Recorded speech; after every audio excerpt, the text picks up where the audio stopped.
Now, I'm going to try and make this as painless as possible. Obviously, you've seen the result by now. Huddersfield Town 1, Newcastle United 0. Now, it's not just the result, it's not just the loss, but the fact that we're not even scoring goals or even looking like scoring goals now. I know it's 2 games in, no goals scored, and we're looking in trouble. If this is anything to go by, we're looking in trouble. Yeah, you can go back to, oh, last season we lost the first 2 games and then we won the championship. But we're not in the championship, we're in the Premier League. Better teams are going to be coming up against us. And albeit, yes, we lost to Tottenham with 10 men, although we did look very spirited in that game, albeit without our best player. And now without our best player, we looked an absolute shambles. Absolute shambles. Like, let's face it, we had what, 1 clear chance from Richie in the first half, and that was it. I can't really think of anything else after that. Anyway, let's get into it. So lineup is on screen, as you can see, pretty much straightforward changes. Obviously no Dummett, no Lejeune, they're out for 2 to 3 weeks. So again, Mbemba comes in, and then obviously Clark moves into the centre of defence, as opposed to what Sky Sports said that he'd be playing at left back. No, he moved into the centre, and then Mbemba was pushed out at left back. Yeah, I know. And then the Lascelles obviously came back into the team to captain the sides. Again, not really having the best of games. But what I'm more concerned about is the marking from Manquillo. Now, I gave him a bligh. Basically, I gave him a let-off in the last game. I thought he was quite positive going forward, even though he was at fault for one of the goals. Has been at fault for some of the goals in pre-season as well, and definitely at fault for this one as well. So it just goes to show, if you go in cheaply sometimes, you don't get the best of quality. And it seems like, it pains me to say this, but maybe Sunderland fans were right. You know, he didn't look too good for them last season. Come to us, and already we're shipping in goals, and he's at fault to be at fault for some of them. Let's face it. Marino's not getting away with it either, because he should be tracking his man. Should be tracking his man. Between the 2 of them, that goal goes in, or basically he's got a free shot. And again, people were flipping slating Moy, saying he's a poor man, Shelby and all the rest of it now. He's just curled one in the top corner. Anyway, so that was the back 4. Elliott in goal as well, obviously. Midfield, you had Richie one side, Atsu the other side, and you had Hayden sitting alongside Marino, who had an absolute stinker of a game. I'm not sure about people saying that he had a decent game. Grew into the game, yes. But again, he had a stinker of a game, and I don't even know if that was the right game to introduce him into English football, because the game was passing him by at times. Yes, he had a couple good, you know, intricate passes and long balls and all the rest of it, but again, at fault for the goal, and he's definitely no Shelby replacement at the moment. I know it's only 1 game, but I've got to call it how I see it. Up top, this is going to really annoy me, because I keep going on about all the time. Perez sitting in behind Gale, both of them had poor games. In particular, Perez, I don't know why Rafa keeps persisting with him. I seriously don't. And where's CM De Jong? He didn't even make the bench. Didn't even make the bench. As I said, Gale up top, didn't have the best of games either. So he's not getting out of it. But I still think he needs to come back to full fitness as well. And then obviously the substitutions, wait till I get to the substitutions anyway. So, first half arrives. Basically, it's all Huddersfield.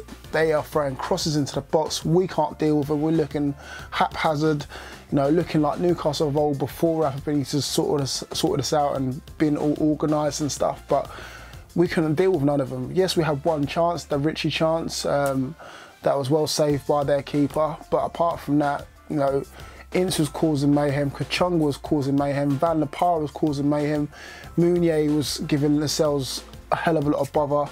And to be honest with you, we was lucky to go in at 0-0. Yes, we might have had a penalty shout for a foul on Gale. But apart from that, I can't really see anything that really troubled Huddersfield. Really and truly. Second half comes about, 5 minutes into the second half. They go and score. We're asleep for the... definitely asleep anyway. 1-2 in, like, literally from outside the area. Then they get closer. Intricate passes between Marino and Manquillo. What are they doing? I don't know what's going on between them 2. And then Moy just sees the goal opening up, bends it in the top corner. Elliott's got no chance. 1-0 to Huddersfield Town. And you know what? They deserve it. They deserve it. thoroughly deserve it. Then we make the changes, and this is what annoys me. Oh my God. So we make the first change. It was the first change. No, Diallo wasn't the first change. He was definitely not the first change, but I'll get onto him in a second. I can't remember now off the top of my head. Hoslu, of course it was Hoslu. Right, so Hoslu comes on. Thank goodness. Thank goodness we've got someone who can actually hold the ball up and change things around. And obviously we needed something like that as well. Then the second change comes on. Diame comes on. Diame of all players. Oh my gosh. And to sum Diame up, I think it was like towards the end of the game, he made a pass after losing the ball and winning it back. And then the pass ends up going towards the referee. The referee's not even on your side, Mo Diame. Anyway, and then the third change was Jacob Murphy. Didn't have enough time to affect the game. But I've got to ask these serious questions now. I've got to ask these questions. And I know everyone loves Rafa, myself included, but I've got to ask these questions. Why have we not got a plan B? That's the first big one. Games like this, when we're trailing 1-0 down, why are we still going this 4-2-3-1? We started off the game 4-2-3-1, we're 1-0 down. You know, this clearly is not working. Why are we not going 2 up top? Why are we hauling off Gal even though he had a poor game and still persisting with Perez? We were persisting with Perez up until what, 70, 80th minute, then brought him off. Mitrovic is probably sitting there thinking, what have I done? Have I seriously done something to offend you, Rafa? Or saying, why not go 2 up top? Because it's clearly working. Something was clearly working with Hoslu up there. Something was working. You know, he was laying the ball off.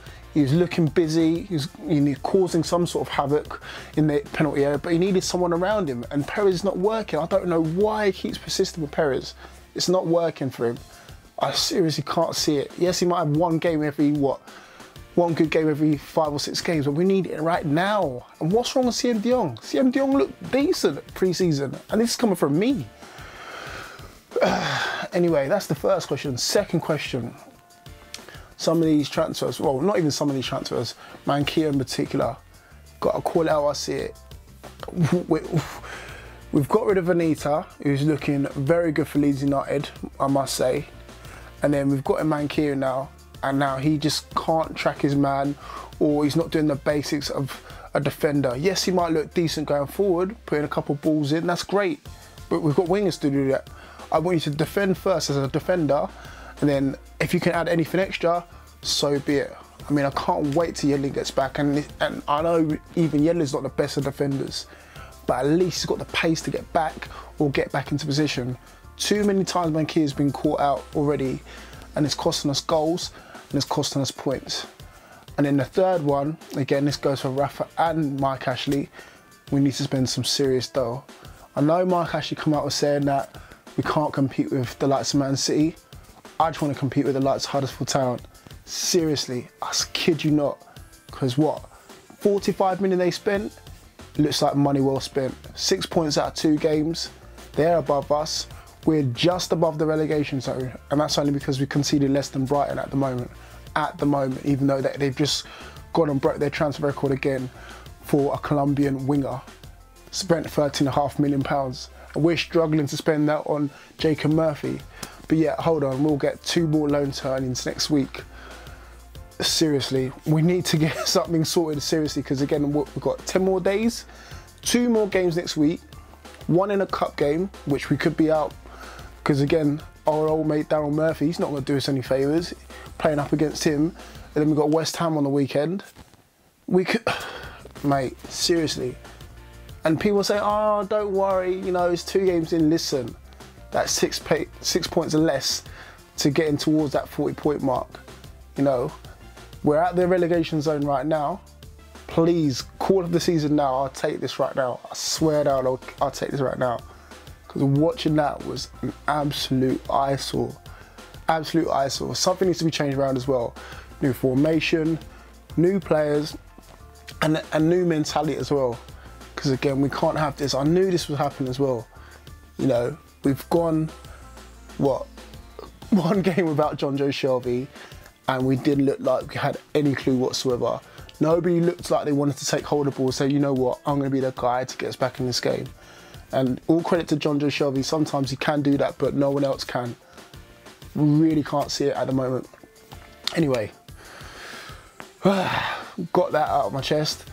is Rafa to try and summarise this carnage of a game. I think that it was a game that we approached well, because we knew that they would be pressing from the beginning, and I think little by little we were having more control, and we gave too much time on the ball a player that he scored, and after we didn't take our chances. So in any division, you have to score goals and not concede. In this one, you know, if you don't create too many chances and you don't take these chances, it's very difficult.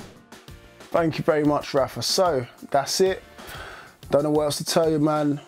Well done to Huddersfield Town. If you're watching this, salute to you guys, and I look forward to seeing you in the reverse fixture. Fingers crossed we've got our stuff together by then, and if not, then what's Burton away like again? Oh yeah. Anyway, that's enough for me. I'll see you guys all soon. Keep it tuned.